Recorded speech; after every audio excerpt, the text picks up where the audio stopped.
За, сарын сайныг саатан хүлээж, өдрийн сайныг өнжин хүлээж. За ингэ солиорооч яах. Удаа болцсонгүй шүү тийм ээ.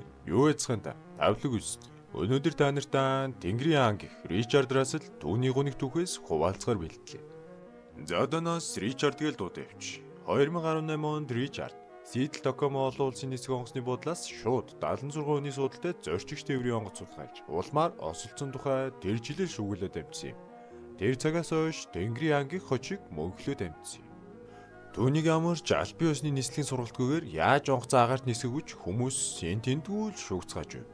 Бусд нь түүнийг ийм зүйл яагаад хийх болсныг ихэд сонирхох болсон юм. Ричард гэж яг хэн байсан бэ?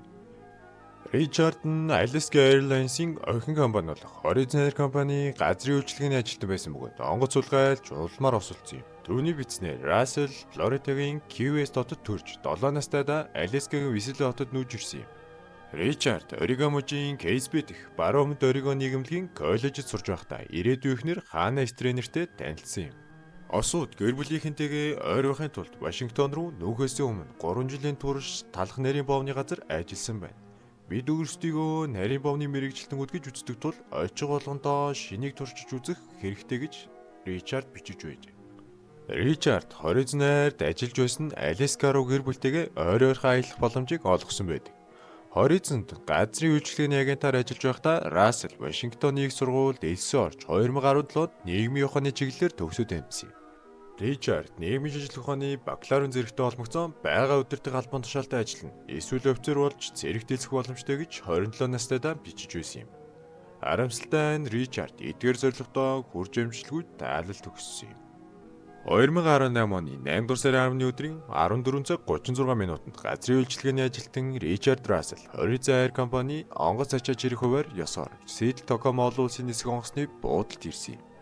19 цаг 19 минутанд Ричард Horizon Air Q400 онгоцон сууж нисэх онгоцны буудлын эргэн тойронд онгоц ирэх сүүлийн 3 жил хагасыг зарцуулж онгоцны туслах эрчим хүчний нэг болон газар дээр маневр их онгоцыг хэрхэн ажиллах талаар мэддэг байсан Ричард бүхээгд байх нь шинжил биш байсан юм. Гэвч тэрээр Ричардын толгойд юу орж ирсэн нь бүү мэд. Гэнтл хардлагууд нь нисээд үзүүл яадаг бол гэсэн бодол Донкигд л орж ирсэн юм. 19 цаг 33 минутанд Ричард нисэх онгоцны буудлаас өөрж дараагийн 1 цаг 13 минутын турш Альпийн усны нислэгийн бүртгүүлгүй байсан Ричард Сидл орчмыг тойрон нисч Рейнер болон Олимпийн улсын дээгүүр ниссэн юм. Ричард ч радиогоор эдгээр улс үнэхээр үзэсгэлэнтэй юм гэж дуу алдаж байсан гэдэг.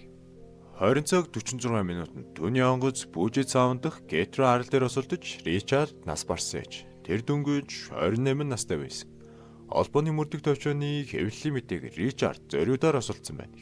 Хэрв нисгэгч газар мөрөхөөс зайлсхийхийг хүсч байсан бол бариулыг татж хамраа дэвшлүүлж зүгээр газардаж чадах байсан гэж хэвлэлийн мэдээлэл дурдсан ээж. Раслийн хөл түүний гэр бүлийнхнийг цочртуулсан бөгөөд түүний сэдлийн талаар асуултууд байсаар л байна. Рассел хэрхэн нисхийг мэддэг байсан бэ? Расселд нисгэгчийн үнэмлэх Альпийн усны нислэгийн сургалт байгаагүй.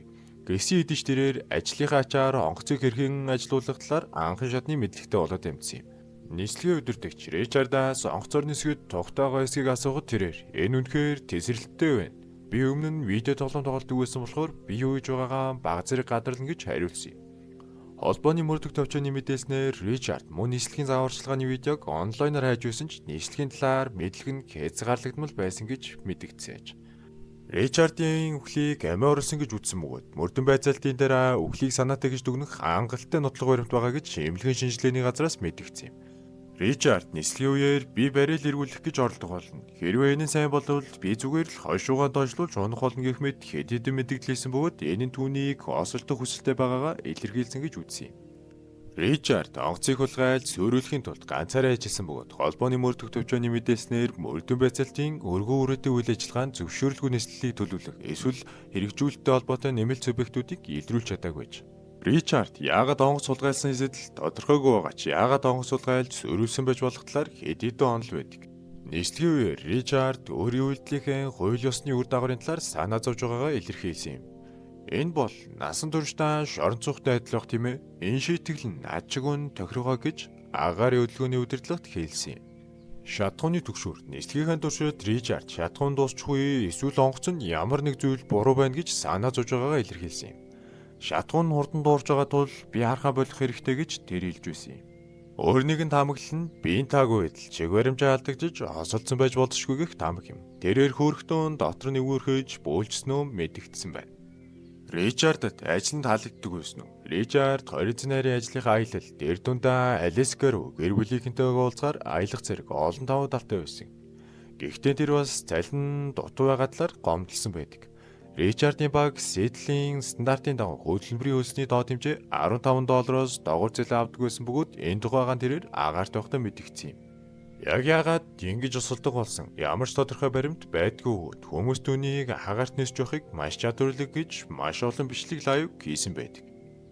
За тэгээд энэ хүү бичлэгээ өндөрлцгөө. Та нар ч гэсэн ер нь тэгээд энэ Ричард чиг ийм балай үйлдэл хийж болохгүй шүү.